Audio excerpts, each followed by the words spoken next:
창세기 시즌 5 끝나지 않은 꿈 시리즈 네 번째 시간에 주시는 하나님 말씀은 구약 성경 중에 창세기 41장 37절에서 45절의 말씀입니다. 구약 성경 64면이 되겠습니다. 구약 성경 64면 창세기 41장 37절에서 45절의 말씀 봉독할 때 살아계신 하나님의 음성을 들으실 수 있기를 바랍니다. 바로와 그의 모든 신하가 이 일을 좋게 여긴지라. 바로가 그의 신하들에게 이르되 이와 같이 하나님의 영에 감동된 사람을 우리가 어찌 찾을 수 있으리요 하고 요셉에게 이르되 하나님이 모든 것을 내게 보이셨으니 너와 같이 명철하고 지혜 있는 자가 없도다. 너는 내 집을 다스리라. 내 백성이 다 네 명령에 복종하리니 내가 너보다 높은 것은 내 왕자뿐이니라. 바로가 또 요셉에게 이르되 내가 너를 애굽 온 땅의 총리가 되게 하노라 하고 자기의 인장 반지를 빼어 요셉의 손에 끼우고 그에게 세마포 옷을 입히고 금사슬을 목에 걸고 자기에게 있는 버금술에 그를 태우매 무리가 그의 앞에서 소리 지르기를 엎드리라 하더라. 바로가 그에게 애굽 전국을 총리로 다스리게 하였더라. 바로가 요셉에게 이르되 나는 바로라. 애굽 온 땅에서 네 허락 없이는 수족을 놀릴 자가 없으리라 하고 그가 요셉의 이름을 사브나 베네아라 하고 또 온의 제사장 보디베라의 딸 아스낫을 그에게 주어 아내로 삼게 하니라. 요셉이 나가 온 애굽 온 땅을 순찰하니라. 아멘. 영국 속담에 이런 말이 있습니다. 하루를 행복하려면 이발을 해라. 일주일을 행복하려면 여행을 해라. 한 달을 행복하려면 집을 사라. 1년을 행복하려면 결혼을 해라. 한평생 행복하고 싶거든 하나님과 이웃을 섬겨라. 사람은 이 세상과 이 세상의 시간과 자원을 갉아먹다가 끝나는 소비품으로 지음받은 존재가 아닙니다. 중요한 공헌을 하도록 지음을 받은 존재입니다. 인생의 과제는 얼마나 오래 사느냐의 문제도 아닙니다. 어떻게 사느냐의 문제고 또 어떤 공헌을 하며 사느냐, 어떤 선한 열매를 맺느냐, 내 주변에 내 공동체에 어떠한 창조적 변화를 이루어 낼 것이냐의 문제입니다. 오늘날 많은 사람들이 저마다의 삶을 살지만은 3S의 3단계의 삶을 살고 있지 않나 생각합니다. 첫째는 서바이벌, 생존의 단계입니다. 제일 낮은 단계죠. 살기 위해 사는 거고 죽지 못해 사는 거고 마지못해 사는 단계입니다. 그러니까 목적도 뜻도 없습니다. 그죠? 남이 시키는 대로 살아갑니다. 하나님은 이런 단계에 있는 사람을 통해서 일하지는 않으십니다. 그리고 두 번째, 한 단계 올라가면 석세스, 성공의 단계가 있습니다. 아마도 하나님 믿지 않는 대부분의 사람들은 이 성공을 향해서 달려가고 있다고 해도 과언이 아닐 것입니다. 좀 더 많이 가지려고 합니다. 높아지려고 합니다. 좀 더 누리려고 합니다. 그런 남들과 비교해서 내가 많은 걸 누리고 있다고 하는 것을 마치 성공의 기준처럼 생각하고 달려갑니다. 대부분이 이런 삶을 살고 있는 거죠. 그런데 한 차원 더 올라가면은 세 번째 S는 서비스, 섬김 또는 사명의 단계입니다. 선한 목적을 이루기 위해서 살아가는 것입니다.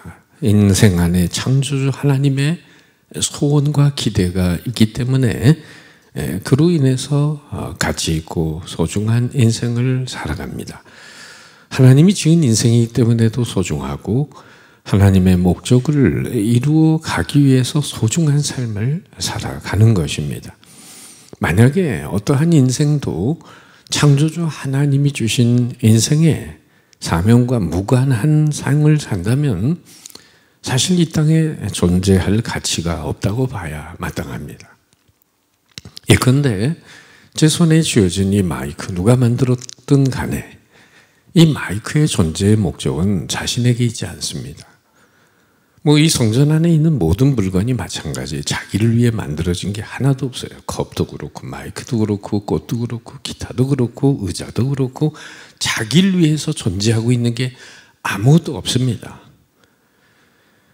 마찬가지로 이 마이크도 저의 음성을 여러분에게 잘 증폭해서 하나님의 말씀이 잘 전달되게 하기 위한 목적으로 존재하고 있는 것입니다. 그러나 아무런 그런 기능을 발휘하지 않고 자리나 차지하고 앉아 있다면 그러면 그냥 엿장수 아저씨한테 가져가서 엿이나 강냉이하고 바꿔먹는 게 차라리 나을지 모르겠습니다.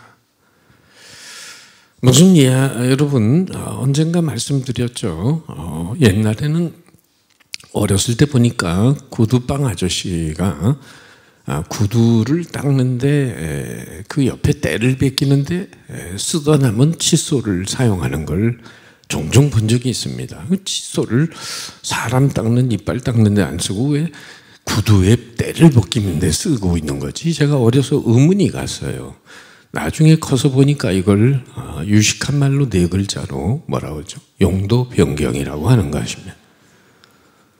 참 용도 변경 당한 채 인생을 사는 사람들이 많이 있는 것입니다. 모든 사물도 저마다의 목적과 사명을 위해 존재하듯이 하나님의 형상으로 지음받은 인생 또한 하나님의 비전과 목적과 사명을 위해 존재하고 있는 것입니다. 초가 불을 밝히기에 존재하듯이 인생은 주어진 미션, 사명을 위해 존재한다는 사실이죠. 그래서 평생 우리는 4M, 4가지 중요한 M자 들어가는 만남이 필요합니다. 첫째는 마스터, 인생의 주인이신 하나님과의 본질적인 만남이 참 인생에서 가장 중요하죠. 두 번째는 평생의 반려자, 메이트, 동반자인 배우자의 만남이 또 중요합니다. 세 번째는 멘토, 영원한 길로 이끌어주는 영적인 스승을 잘 만나야 하죠. 네 번째는 미션, 바로 창조주 하나님이 부여해 주신 저마다의 사명과의 만남을 가져야 한다는 것입니다. 그래서 사람은 3번 태어나야 한다고 말하잖아요. 첫 번째는 육적인 출생, 둘째는 예수님 안에서 거듭나는 영적인 출생, 그리고 세 번째는 자기의 사명을 발견하고 그것을 향해 달려가는 사명적 출생입니다. 여러분은 몇 번 태어나셨습니까? 오늘 본문에서 꿈을 성취하면서도 아름답게 주어진 사명을 이루어가는 한 인물을 보게 되는데 그는 다름 아닌 우리 꿈시르의 주인공 요셉입니다. 창세기 41장을 오늘 보게 되는데 억울하게 형들에게 팔려서 애굽의 노예로 와서 고난과 시련의 자리에 떨어졌던 요셉은 감옥의 생활을 거친 후에 급기야 오늘 41장에 보면 애굽의 총리의 자리에 오르게 되는 귀한 사건이 있습니다. 요셉의 인물을 연구해 보니까 W자의 인생을 살았더라고요. 그림을 한번 보세요. 아버지 야곱의 사랑을 독차지 않은 11번째 아들 라헬이 낳은 아들이었기 때문에 사랑을 많이 받았죠. 어느 날 배다른 형제들의 그 시기로 인해서 애국의 노예로 팔려가니 쭉 화살표가 밑으로 떨어지는 거죠. 보디발 집에서 노예 생활을 하면서 인정을 받다 보니 가정총무가 돼요. 거기서 약간 뭔가 올라가는 듯한 인생이었지만은 그러나 보디발 아내의 유혹을 뿌리친 결과로 결국은 그 집에 있는 정치범 수용소 감옥에 떨어지게 됩니다. 인생 되는 게 없구만. 죽어도 시원치 않을 텐데 참 하나님의 뜻이 있겠지, 꿈을 이루는 과정이겠지 믿음으로 견디면서 그 감옥에서 만난 술 맡은 과는 꼽는 과는 꿈을 해몽한 계기가 돼서 그것이 2년 뒤에 바로왕의 꿈을 해몽하고 화살표가 쭉 올라가는 것처럼 애굽의 총리가 되는 것이죠. 오늘 총리 자리에 오르는 요셉의 삶의 자리를 한번 들여다보세요. 41절, 43절 같이 읽어봅니다. 시작. 바로가 또 요셉에게 이르되 내가 너를 애굽 온 땅의 총리가 되게 하노라 하고 자기 인장 반지를 빼어 요셉의 손에 끼우고 그에게 세마포옷을 입히고 금사슬을 목에 걸고 자기에게 있는 버금 수레에 그를 태우매 무리가 그의 앞에서 소리 지르기를 엎드리라 하더라. 바로가 그에게 애굽 전국을 총리로 다스리게 하였더라. 그렇다면 요셉이 노인 생활 11년 그리고 감옥 생활 2년 그 도합 13년의 어려웠던 모진 세월을 마감하고 어떻게 애굽의 바로 왕의 다음 2인자인 총리가 될 수 있었을까요? 앞에서 말씀드렸지만 요셉은 어디서나 성실하고 진실한 삶의 태도가 있었습니다. 또한 남에게 축복을 끼치는 복덩어리였습니다. 하나님의 이름을 높이는 삶, 그리고 하나님의 때를 기다리는 그의 인내심은 하늘을 감동시키는 바가 있었습니다. 그러나 잊지 말 것은 인간의 형통은 인간의 노력과 최선으로만 결코 이루어지지 않습니다. 그 위에 하나님의 은총이 임해야 하는 것이죠. 그래서 형통의 정의를 어떤 분은 이렇게 말했는데 한번 저를 따라해 보실까요? 형통은 인간의 최선과 하나님의 은총이 만나는 자리에 있다. 형통은 인간의 최선과 하나님의 은총이 만나는 자리에 있다. 여러분, 이 문장은 평생 기억해 두시길 바랍니다. 내 삶에 형통이 있다면 하나님의 은혜가 있어야 되고 인간의 최선이 함께 가야 된다. 39장과 40장에서 우린 요셉의 최선의 모습을 들여다볼 수 있었다면 오늘 41장에서는 하나님의 은총을 들여다보게 돼요. 그리고 거기에 부응하는 요셉의 사명적 자세를 들여다봅니다. 먼저 41장 1절 말씀 보세요. 만 2년 후에 바로가 꿈을 꾼즉 자기가 나일 강가에 서 있는데, 자, 여러분, 하나님의 은총이 요셉에게 어떻게 임하고 있냐면 첫 번째, 꿈은 하나님의 계시의 한 방편이라는 것입니다. 여러분, 누가 마음대로 꿈을 꾸고 싶다고 꾸겠습니까? 꾸고 싶은 꿈을 마음대로 꿀 수 있겠나요?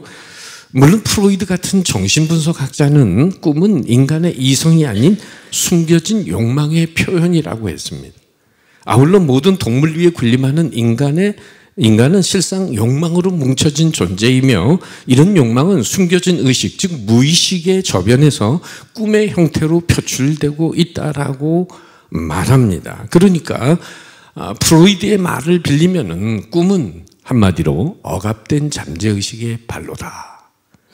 그러나 여러분, 아무리 그가 꿈의 해석이라는 책에서 꿈을 심리학적으로 그렇게 프로이드가 얘기한다 하더라도 신앙적 관점에서 보면 꿈은 하나님의 계시를 나타내는 방편이 되는 것입니다. 예를 들면 성경에 우리가 앞에서도 봤지만 베델에서 야곱은 꿈을 꿨습니다. 도망을 가다가 천사가 오르락내리락 사닥다리를 타고 오르락내리락하는 꿈을 꾸지 않았습니까? 그 꿈을 계시해 주시죠. 솔로몬이 왕이 된 다음에 1천 번제를 드릴 때 그날 밤에 하나님이 꿈에 나타나십니다. 그리고 이렇게 말씀하시죠. 기브온에서 밤에 여호와께서 솔로몬의 꿈에 나타나시니 하나님이 이르시되 내가 네게 무엇을 줄고 너는 구하라. 그래서 부귀영화 대신에 하나님 백성을 잘 다스리는 지혜로운 마음을 달라고 구해서 구한 것이 하나님 마음에 들어 부귀영화를 덤으로 얻게 됩니다. 다니엘도 바로 꿈으로 하나님의 이상을 보게 되었고 마리아도 정원한 요셉과 함께 꿈에 나타난 성령으로 아기를 성령으로 잉태했다는 사실을 천사 가브리엘을 통해서 알게 되죠. 동방박사의 꿈에 나타나 오히려 헤롯에게 가지 말라고 이야기하셨고 빌라도의 아내가 꿈을 꾸면서 예수님에 대해서 옳은 사람에 대해서 상관하지 말아달라고 남편 빌라도에게 말하지 않습니까? 자, 이렇게 보면 바로 왕이 꿈을 꾼 것은 누가 배후에서 역사하시는 겁니까? 하나님이시죠. 당시 이집트를 다스리던 바로 왕은 두 번의 꿈을 꿉니다. 살찐 7 암소가 풀을 먹다가 뒤에 나온 7 암소를 먹어요. 두 번째 꿈은 첫 번째 내용과 구조가 비슷한데 충실한 이삭이 마른 7 이삭에게 먹힌다는 거죠. 바로가 이 꿈은 뭔가 심각하고 중요한 메시지가 있다는 생각이 들었습니다. 당시 중근동의 사람들은 신이 꿈을 통해 자신의 운명을 계시한다고 믿고 있었어요. 그런데 문제는 바로왕의 꿈을 아무도 해몽하지 못했다는 것입니다. 8절 말씀 보세요. 41장 8절. 아침에 그의 마음이 번민하여 사람을 보내요 애굽의 점술가와 현인들을 모두 불러 그들에게 그의 꿈을 말하였으나, 우리 노란 글씨 같이 읽어보죠. 시작. 그것을 바로에게 해석하는 자가 없었더라. 애굽의 여러분 점술과 현인들 말하자면 학문과 사상에 능통할 뿐만 아니라 별자리와 이 하늘과 우주를 연구하는 자연과학자들이고 신의 뜻을 풀어서 예언하는 사람들 같은 사람들이었어. 그런데도 그들이 해석하지 못했다는 거예요. 이건 뭘 말합니까? 역사의 주인은 하나님이시라는 것, 인생의 주인은 하나님이시라는 것입니다. 여러분, 바로가 꿈을 꾸게 하시는 분도 하나님, 그 꿈을 아무도 해석하지 못하게 하시는 분도 하나님, 오로지 요셉만 그 꿈을 해석하게 하시는 분도 하나님이심을 믿으십니까? 꿈을 통해 하나님은 요셉을 위해 일하고 계셨습니다. 하나님의 은총이죠. 두 번째, 요셉이 총리가 되는데 이것이 전적인 하나님의 은혜인 까닭은 바로왕의 꿈을 아무도 해석하지 못할 때 술 맡은 관원장이 2년 전에 감옥에서 만난 요셉을 생각나게 하시는 분은 누구십니까? 하나님이시죠. 9절에서 13절 말씀을 보세요. 술 맡은 관원장이 바로에게 말하 이르되 내가 오늘 내 죄를 기억하나이다. 바로께서 종들에게 놓아서 나와 덮는 관원장을 친히 대장 집에 가두셨을 때에 나와 그가 하룻밤에 꿈을 꾼즉 각기 뜻이 있는 꿈이라. 그곳에 친히 대장 종된 히브리 청년이 우리와 함께 있기로 우리가 그에게 말하매 그가 우리의 꿈을 풀 때 그 꿈대로 사람에게 해석하더니 그가 해석한 대로 나는 복직이 되고 그는 매달렸나이다. 술 맡은 관원장이 요셉을 2년이나 잊고 있었지만은 여러분, 하나님은 어떻게 은총을 베푸시죠? 하나님은 결코 요셉을 잊지 않고 계셨다는 겁니다. 사람은 너무나도 중요한 사실조차 잊어요. 그러나 하나님은 잊지 않으십니다. 이사야 49장 15절 말씀에 보면 같이 한번 읽어보죠. 시작. 여인이 어찌 그 젖먹는 자식을 잊겠으며 자기 태에서 난 아들을 궁일이 여기지 않겠느냐. 그들은 혹시 잊을지라도 나는 너를 잊지 아니할 것이라. 여러분, 요셉이 2년 동안 혹여 하나님이 나를 잊으신 게 아닌가 하면서 불면의 잠을 보냈는지 모르지만은 그러나 하나님은 결코 잊지 않으셨어요. 2년 동안 왜 감옥에 있어야 했을까요? 애굽의 총리에 여러분 직분만 받는다고 그 기능을 발휘하는 게 아닙니다. 바로 정치범들이 수용되고 있는 그 보디발 집에 있는 감옥에서 2년 동안 애굽의 정치 대소사를 다 배울 수 있는 하나님의 커리큘럼, 교육과정이었습니다. 할렐루야. 그리고 나서 총리가 되는 거예요. 여러분, 인생은 공짜가 없어요. 참으로 억울한 시간을 보내는 것도 하나님이 다 필요해서 앞으로의 미래지향적인 은총을 위해서 여러분을 연단하고 계심을 믿으시기 바랍니다. 바로 술 맡은 관원장의 기억력을 되살리듯이 오늘도 우리의 기억을 되살려 주시는 분은 누구실까요? 그분은 바로 하나님의 영, 성령 하나님이십니다. 바로 요한복음 14장 26절에서 주님은 말씀하시죠. 다 같이 시작. 보혜사 곧 아버지께서 내 이름으로 보내실 성령, 그가 너에게 모든 것을 가르치고 내가 너에게 말한 모든 것을 생각나게 하리라. 이제 수능 시험도 가까우는데 열심히 우리 자녀들 고3들 공부 많이 하고 있잖아요. 그런데 여러분, 입시 현장에서 생각이 안 나면 어떡할까요? 성령님께서 공부한 것을 생각나게 하실 줄로 믿습니다. 그게 하나님이 하시는 일이죠. 바로 인간의 기억력을 사용하시고 당신의 뜻을 이루어 가시는 분은 하나님이신 줄 믿습니다. 세 번째, 요셉이 바로왕의 꿈을 해몽할 수 있는 것도 여러분 인간의 능력이 아닙니다. 요셉의 능력이 아니에요. 16절에서 요셉은 이렇게 왕에게 고백합니다.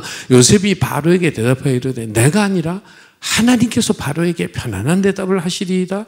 또 요셉이 감옥에 있을 때 두 관원장의 꿈을 해몽할 때 뭐라고 말하죠? 8절에 보면 해석은 하나님께 있지 아니하니까. 그리고 또 요셉은 바로왕에게 이렇게 25절에서 말합니다. 요셉이 바로에게 아뢰되 바로의 꿈은 하나라. 두 개를 꽂지만 결국은 한 꿈이라는 얘기고 하나님이 그가 하실 일을 바로에게 보이심이니이다. 어디까지나 자신은 하나님을 대변하는 자라고 표현하고 있습니다. 오늘 읽은 38절에서 바로왕은 요셉에게 뭐라고 부릅니까? 하나님의 영에 감동된 사람, 이런 사람이 따로 없다. 하나님의 영에 감동된 사람이라고 그렇게 부르고 있어요. 오늘도 우리가 꿈을 성취하고 위대한 사명을 이루기 위해서는 하나님의 영, 성령님의 능력을 힘입어야 할 줄로 믿습니다.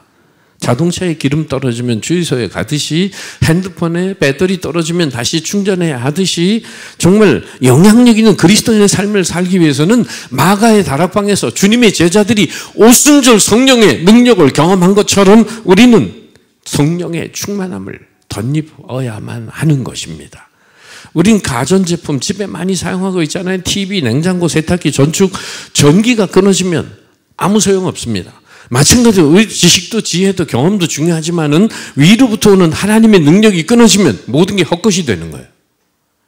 성령님 없는 지식은 망상입니다. 성령님 없는 용기는 만용입니다. 성령님 없는 고집은 우상입니다. 그러므로 오직 성령의 능력으로 내 지식과 경험의 모든 것이 재구실을 하게 되는 것입니다. 요셉은 그런 면에서 날마다 하나님과 동행하면서 하늘의 능력을 덧입고 있었습니다. 그 해석은 바로 해석하는 능력은 바로 성령의 능력이었습니다. 교회학교 교사 선생님이 어린 아이들에게 성냥개비 하나씩 주고 부러뜨려 볼래? 애들이 잘 부러뜨립니다. 재밌게. 그리고는 대못과 그리고 성냥개비 다시 주고 고무 밴드로 칭칭 감으라고 했습니다. 그 대못에다가 고무 밴드로 감은 성냥개비를 부러뜨려 보라고 이번에는 아이들에게 말하니까 애들이 막 용을 쓰고 부러뜨리려고 하지만은 여러분은 안 되잖아요. 그때 선생님이 말하죠. 얘들아, 우리 한 사람은 연약할 때가 있단다. 근데 대모처럼 강하신 하나님께 잘 붙어 있으면 그분의 능력을 힘입으면 우린 세상을 이길 수 있단다 하면서 빌립보 3장, 4장, 13장을 가르쳐줘요. 다 같이 시작. 내게 능력 주시는 자 안에서 내가 모든 것을 할 수 있느니라. 그러니까 세 가지를 종합해 보면 요셉이 총리의 자리에 있을 수 있었던 것은 전적으로 하나님의 은혜라는 사실이죠. 하나님의 은혜가 임하면 어떤 인생이든지 한순간에 위대한 자리로, 삶의 자리로 나갈 수 있음을 믿습니다. 미국에 한 농장 주인이 있는데요.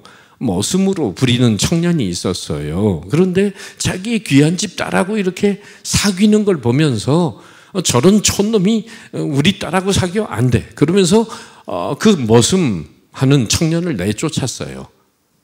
오랜 세월이 지나고 35년이 지난 다음에 그 농장을 다시 이렇게 청소하고 치우다가 35년 전에 쫓아낸 그 청년 머슴의 가방이 있었는데 가방도 못 가지고 그냥 내쫓긴 거죠. 그 가방에 그 청년의 이름이 있었는데 35년 뒤에 그 사람이 어떤 사람이 됐을까요? 바로 그 당시에 미국의 제20대 대통령 제임스 가필드라는 사람이 됩니다. 그러니까 그 사람은 장차 대통령이 될 사위를 맞을 뻔했는데 그런 사람을 내쫓았어요.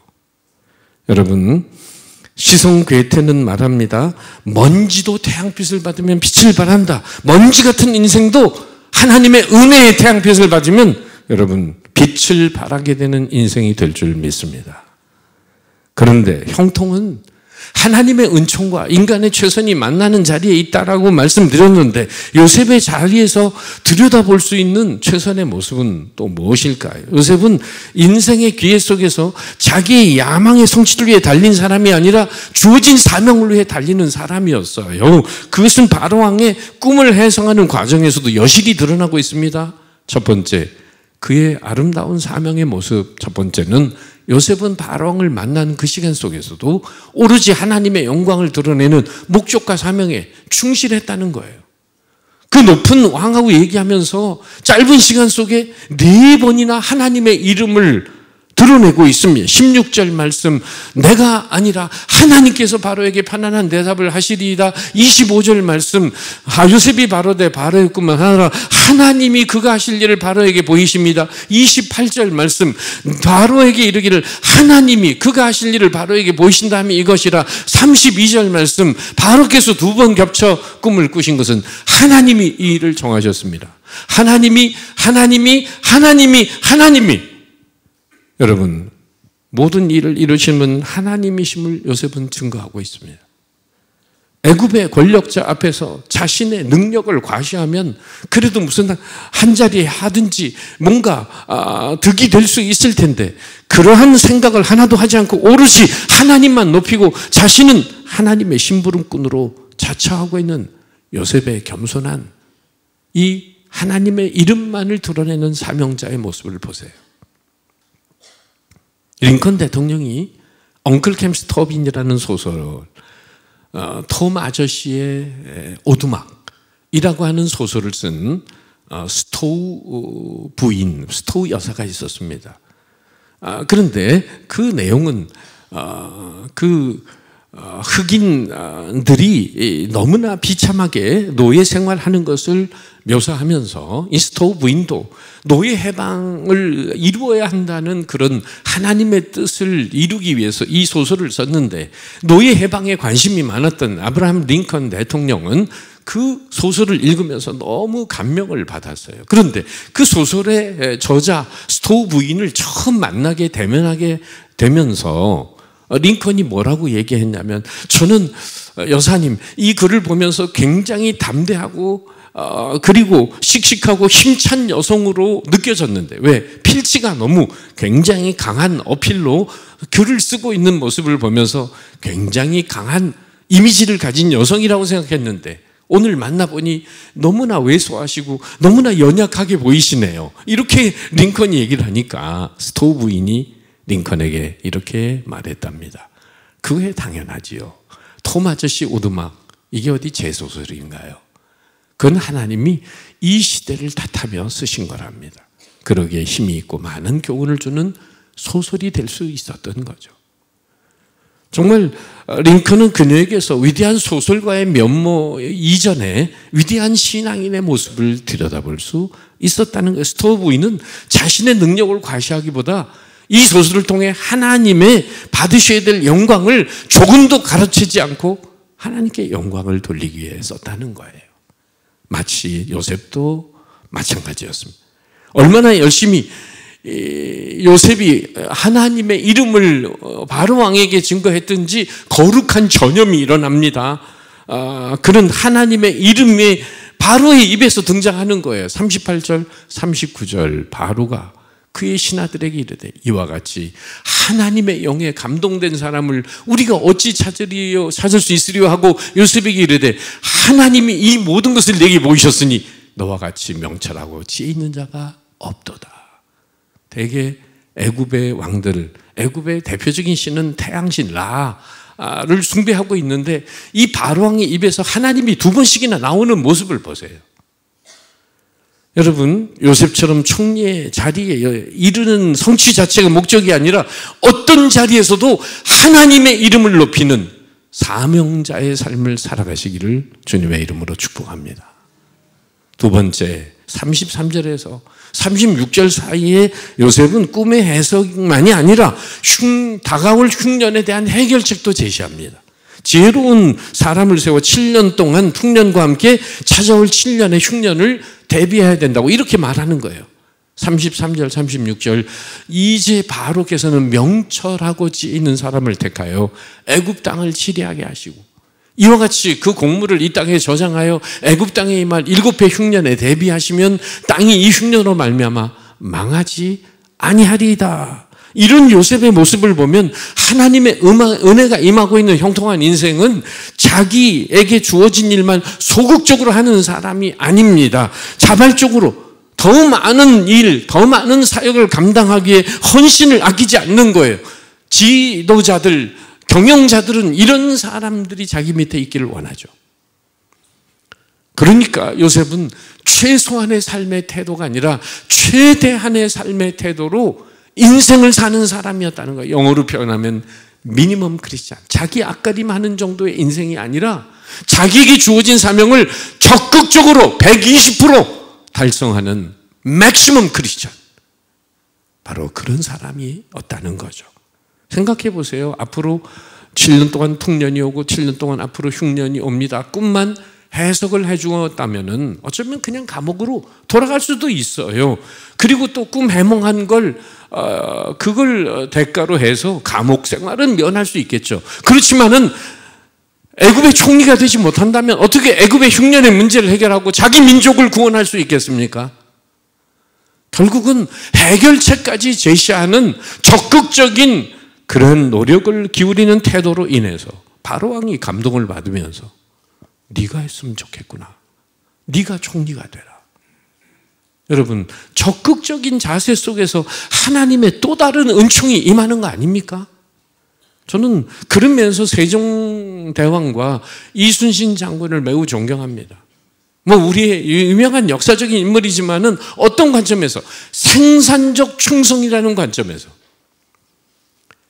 한 나라의 왕이 하늘이 준 창의력과 지혜로 세계적인 우수한 문자인 한글을 만들어내고, 그리고 이순신 장군은 거북선을 만들잖아요. 구태의연하게 있던 배 가지고 싸우는 게 아니라 하늘이 준 창의력과 지혜를 동원해서 새로운 배를 만들어내지 않습니까?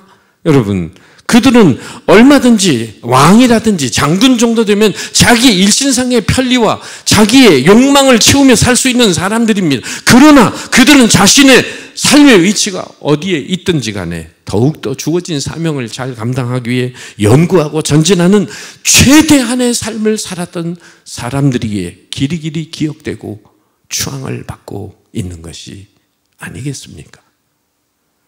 오늘도 자신의 욕망의 성취만을 위해 사는 인생은 자신이 세운 한계 이상의 헌신과 충성이 없습니다. 그저 베드로의 변화산의 고백처럼 여기가 좋사오니 이런 안주하는 마음으로 현상 유지 정신에 매여 있다면 어떤 선한 영향력도 끼칠 수 없는 것입니다. 영향력 있는 인생은 결코 안전제일주로 사는 인생이 아닙니다. 굿이나 보고 떡이나 먹는 안전제일주의로 사는 인생이 아니라 창의력과 책임감을 다하여 꿈을 성취할 뿐 아니라 영향력 있는 하나님의 사명자가 되는 사람인 줄 믿습니다. 여러분 모두 이런 사람이 되시기를 축복합니다. 세 번째, 요셉이 마침내 총리가 되고 최고의 영광을 누립니다. 42절 이하에 보면 세마포 옷을 입고 금 인장 반지를 끼고 목에는 금사슬을 걸고 버금 수레를 타고 천하를 호령하는 자가 되어 그리고 45절에 보면 왕이 아내를 맞이하게 해줍니다. 아내까지 맞아요. 지난 13년의 청년의 정욕을 이기며 살아왔던 그가 아내를 맞이하면서 따뜻한 가정을 갖게 됩니다. 얼마나 행복한 순간이었습니까? 그동안 얼마나 외로웠겠습니까? 그러면 가정에서 좀 따뜻한 세월을 보내야 될 텐데 여러분, 공중에 얼마 머물러 있지 않습니다. 바로 그는 궁중을 떠나서 애굽을 순찰합니다. 45절에 있는 말씀을 보세요. 그가 요셉의 이름을 사브나바네아라고 하고 온의 제사장 보디바라의 딸을 아스낫을 그에게 주어 아내로 삼게 하니라. 요셉이 나가 애굽 온 땅을 순찰하니라. 아니, 결혼한 다음에 애굽 온 땅을 순찰한대. 제 일부 예배 끝나고 내려갔더니 아내가 저한테 말하는 거예요. 여보, 결혼하자마자 애굽 온 땅을 다니면 애굽이 넓은 거 아니야? 응? 얼마나 많이 걸렸겠어? 아니 결혼한 다음에 뭐 신혼여행도 좀 떠나고 그래야 되는데, 그런데 애굽 전역을 돌아다니면서 애굽의 그러한 흉년과 풍년을 대비하기 위한 전략을 짜는 모습을 보니 대단하네. 아침에 일부 끝나고 가서 내려가서 나눴어요. 여러분, 이후의 말씀 보면 풍년의 세금을 더 걷어 곡식을 저장케 하고 마침내 흉년이 들었을 때 요셉이 곡식을 비축한 창고를 열어 백성들에게 나눠줍니다. 우린 이 같은 요셉의 삶을 통해서 뭘 깨닫습니까? 요셉은 꿈을 성취하는 데서도 최선을 다했지만 자기에게 주어진 사명을 이루어 가는데도 최선을 다하는 사람이었어요. 요셉은 성공한 뒤에 무엇을 해야 하는지 우선순위를 알았습니다. 그 땅을 먼저 순찰합니다. 정확한 정보를 수집합니다. 섬겨야 할 백성을 돌아보는 데 시간을 보냅니다. 누구를 위해, 무엇을 위해 총리가 되었는지 주어진 사명을 자각하고 있습니다. 그러니까 요셉은 성공을 섬김의 기회로 삼았다는 것입니다. 국무총리가 됐다고 축하 파티를 한 게 아니라 애굽 전역을 순찰하며 기근에 대비해서 열심히 일합니다. 요셉은 한 번의 형통에 안주하지 않고 충실하게 사명을 완수해 갑니다. 우리는 번영 속에서 우리 자신에게 물어야 할 질문이 있습니다. 무엇이죠? 하나님, 이 성공을 나에게 왜 주셨습니까? 여러분은 성공하고 출세하신 분이라면 스스로에게 이런 질문을 던져보신 적이 있습니까? 하나님, 이 축복을 왜 나에게 주셨습니까? 이 성공을 왜 나에게 주셨습니까? 이런 돈을 왜 나에게 주셨습니까? 물으신 적 있습니까? 만약에 그 질문에 정확한 답을 얻고 사명적인 삶을 살지 않는다면 우린 세 가지 위험성에 빠지게 됩니다. 바로 이런 위험이죠. 첫째는 권력 혹은 소유의 남용이 일어나게 되고, 둘째는 탐욕과 교만에 빠지게 되고, 셋째는 그 속에서 성숙하지 못하게 됩니다. 바라보던 성취가 이루어졌을 때 반드시 자신에게 물어야 합니다. 그래야 남용하지 않고 교만에 빠지지 않고 더 성숙하고 전진해 갈 수 있는 것입니다. 결론의 말씀입니다. 여러분, 정상은 한 개인의 즐거움을 위해 주어지는 선물이 아닙니다. 우리 인생의 최종 목적은 정상에 오르는 게 아닙니다. 하나님이 인생을 정상에 세우신 것은 그 정상에서 내려와 사람들을 섬기라고 하는 것입니다. 에베레스트라는 정상에 오물에 머물러서는 안 됩니다. 정상을 정복하고 그 정상에서 죽은 등반대원들이 많습니다. 제가 인터넷 찾아보니까 에베레스트 한 정상 근처에서 죽은 사람들이 200~300명이나 돼요. 너무 오랜 시간 정상에 머무른 나머지 그 거센 날씨를 이기지 못하고 거의 동사했습니다. 정상에 오른 사람의 위기는 너무나 오래 그 정상을 지키려고 하는 것입니다. 정상에서 넘어지는 이유는 그 자리를 지키는 연연하다가 사명을 까먹는 것입니다. 요셉은 성공을 쾌락의 기회로 삼지 않았습니다. 우리 인생은 어디에 있느냐보다 어떤 역할을 하는 사람인가가 중요합니다. 요셉은 보디발 집에서나 감옥에서나 그리고 총리의 자리에서나 한결같이 내가 어떤 위치에 있느냐를 스스로 자각하면서 자위하는 인생이 아니라 그 자리에서 누군가를 위해 내가 노력하고 그 사명을 이루어야 하는지를 겸손히 생각했던 사람이었습니다. 요셉은 애굽에 있는 여러 사람들을 섬겼지만 결국은 하나님의 영광을 위해, 하나님의 꿈을 위해 일하고 있었습니다. 성공은 우리의 목적이 아닙니다. 성공은 섬김과 사명을 위한 수단에 불과합니다. 우리의 성공이 사명을 위한 도구가 될 때 그 인생은 비로소 형통한 축복의 통로가 되는 것입니다. 끝으로 처음 드렸던 3S에 대한 질문을 여러분에게 드리고 싶습니다. 여러분은 어떤 단계에 있습니까? 생존의 단계입니까? 성공을 위한 단계입니까? 아니면 서비스, 사명을 위한 단계입니까? 선택은 여러분의 손에 있습니다. 기도하겠습니다.